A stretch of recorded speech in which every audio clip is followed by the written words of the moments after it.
Hello students, आज हम लोग चेन रूल यानी फंक्शन कंसेप्ट ऑफ फंक्शन इसको समझेंगे। एक्चुअली पिछले लेक्चर में हमने चेन रूल और इम्प्लिसिट फंक्शन को हमने बतलाया था, लेकिन मुझे लगा थोड़ा सा और भी इसको हम लोग थोड़ा क्लियर करते हैं। बहुत सारे प्रॉब्लम है, डिफरेंट टाइप के प्रॉब्लम है, और उन तमाम सवालों को बनाने से पहले हम चाह रहे हैं कि वो कंसेप्ट आपका जो हो वो बहुत ही बेहतर क्लियर हो और डिफरेंट टाइप के हम लोग प्रॉब्लम पहले सीख जाएँ तो बेहतर रहेगा आगे बढ़ने के लिए। तो ये फंक्शन ऑफ फंक्शन मतलब एक फंक्शन दूसरे का फंक्शन, फिर चेन रूल का इसी में कंसेप्ट छुपा हुआ है। मतलब क्या, एक ये फंक्शन है, ये किसका, यू का फंक्शन है। ये एफ किसका फंक्शन है, यू का फंक्शन है। यू किसका फंक्शन है, भी का फंक्शन है। भी किसका फंक्शन है, डब्लू का फंक्शन है। डब्लू किसका फंक्शन है, एक्स का फंक्शन है। मोर देन टू फंक्शन यहाँ पे है। एक फंक्शन दूसरे से रिलेटेड है, दूसरा तीसरे से, तीसरा चौथा से, है ना। इस तरह से मतलब ये रिलेटेड है सब। फंक्शन ऑफ फंक्शन यही होता है, एक फंक्शन दूसरे से रिलेटेड है, दूसरा तीसरे से, तीसरा चौथे से, चौथा पांचवा से, इस तरह से रिलेटेड रहेगा। तो हमें जो है कैसे इसको सॉल्व करना, कैसे डिफरेंशिएट करें, वो सब हमको सीखेंगे इसमें। तो यहाँ पे समझते हैं, ये जो पहला जो फंक्शन एफ है वो यू का फंक्शन है, यू भी का, भी डब्लू का, और डब्लू एक्स का फंक्शन है।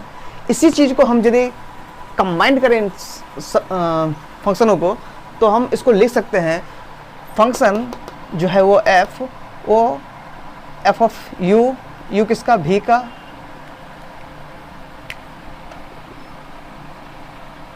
लिख सकते हैं।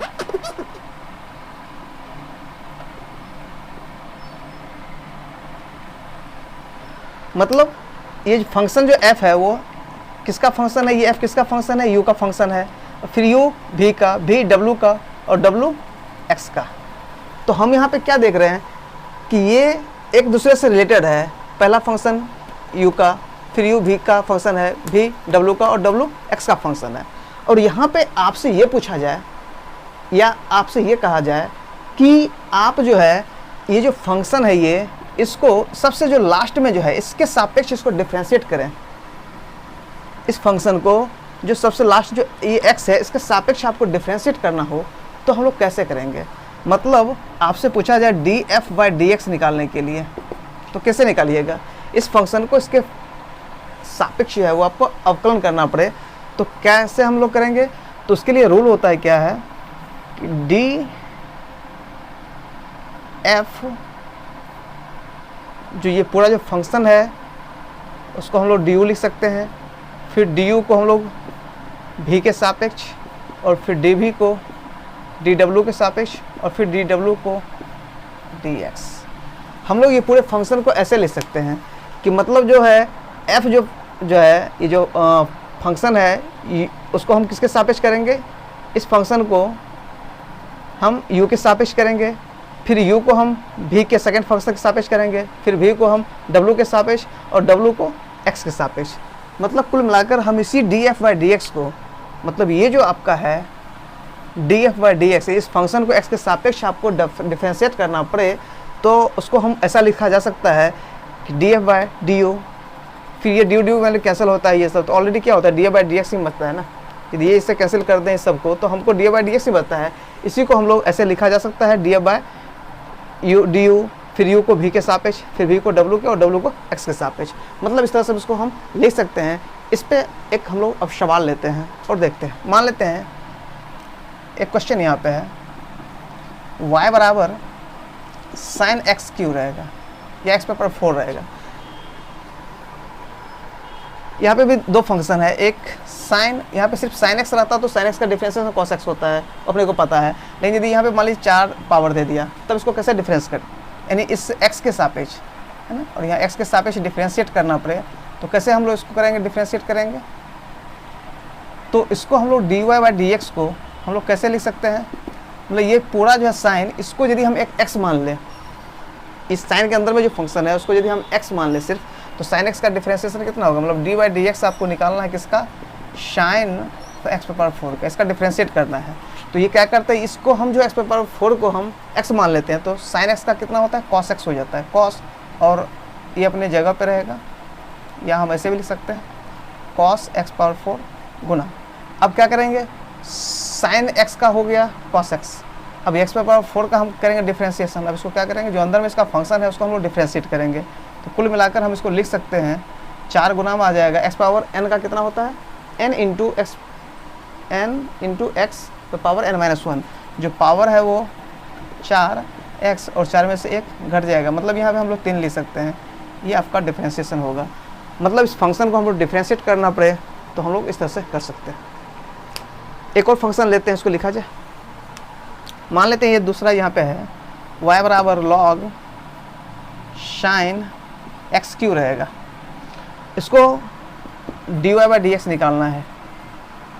मतलब ये जो फंक्शन है log sin x³, इसको हम लोग डिफ्रेंशिएट करेंगे किसके सापेक्ष, x के सापेक्ष, जो सबसे लास्ट में जिसका फंक्शन है उसके सापेक्ष अपने को करना है। तो हम लोग क्या करेंगे, dy/dx रहेगा, तो ये log dy/dx करेंगे तो क्या करेंगे, यहाँ पे ये लिखा जाएगा log sin x³ और बाकी जो फंक्शन है log के साथ वो यहाँ पे लिखा जाएगा d sin x³। फिर हम लोग क्या कर सकते हैं, d/dx³ लिख सकते हैं, और ये जो फंक्शन है sin x³ है, और इसी को हम लोग लिख सकते हैं फिर dx³/dx।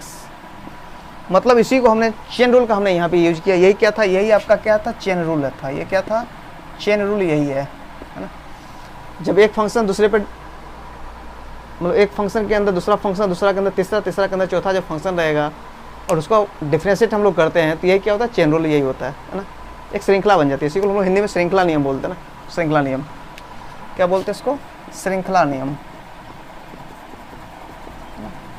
अच्छा, इसको हम लोग कैसे डिफ्रेंशिएट करेंगे। अब ये हो गया log, ये पूरे टर्म को हम यदि x मान लें तो log x का डिफ्रेंशिएशन कितना होता है, तो हम लोग लिख सकते हैं log, ये जो पूरे टर्म को x से यदि मान लें तो log x का कितना होता है 1/x, यानी 1/x की जगह पर यहाँ पे sin x³ लिखा जाएगा।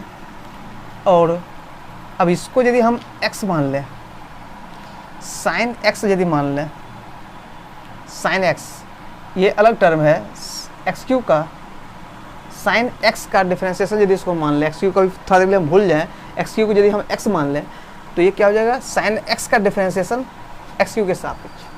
तो sin x का कितना होता है, cos x हो जाता है। तो cos और x³ अपने जगह पर रहेगा, और फिर x³ का डिफरेंशिएशन करेंगे तो क्या होगा, 3x² हो जाएगा, है ना।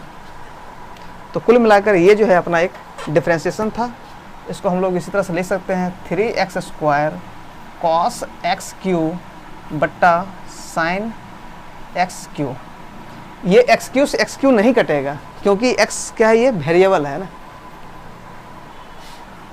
ये आपका जो x है वो क्या है, वेरिएबल है, और ये x³ का जो है वो cos x³ इसको हम बोलेंगे, है ना। तो ये इस तरह से इसका आंसर ये होगा। तो कहने का मतलब हम लोग कैसे डिफ्रेंशिएट करेंगे, एक फंक्शन के अंदर दूसरा फंक्शन, दूसरे के अंदर तीसरा, तीसरा के अंदर चौथा, जितना भी फंक्शन रहेगा उसको हम लोग जो है इसी तरीक़ा से डिफ्रेंशिएट कर सकते हैं। आइए इसमें हम लोग देखते हैं, एक नेक्स्ट है टी मेथड। एक्चुअली हम ये भी एक डिफ्रेंशिएशन का रूल्स ही है, टी मेथड। इसमें हम लोग करते क्या हैं, जैसे y बराबर ax प्लस b का होल स्क्वायर है, दो एग्जाम्पल से इसको हम लोग समझते हैं। इसमें करना कुछ नहीं है, ax प्लस b को हम लोग टी मान लेंगे और फिर उसको हम लोग सॉल्व करेंगे, देखते हैं। तो हम यहाँ क्या करेंगे, लेट टी बराबर कितना ax प्लस b, मतलब इसके अंदर में जो भी टर्म है हम उसको टी मान लेंगे। इसको बनाने का दो तरीका है, x पावर n का जो फॉर्मूला है उस तरीक़ा से हम लोग उसको बना सकते हैं, और हम लोग इसको और भी आसान कर सकते हैं।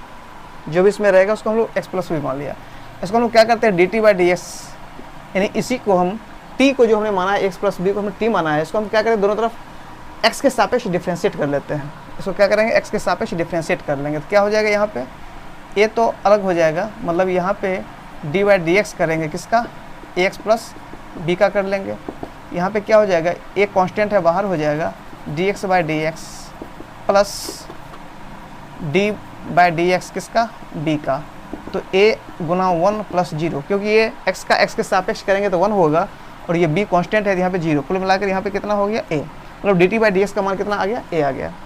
अब हम लोग क्या करते हैं, इसी चीज़ को हम लोग लिख सकते थे y बराबर ए एक्स प्लस बी, किसको हमने माना है, t को माना है, तो इसके जगह पे ये क्या होगा टी स्क्वायर।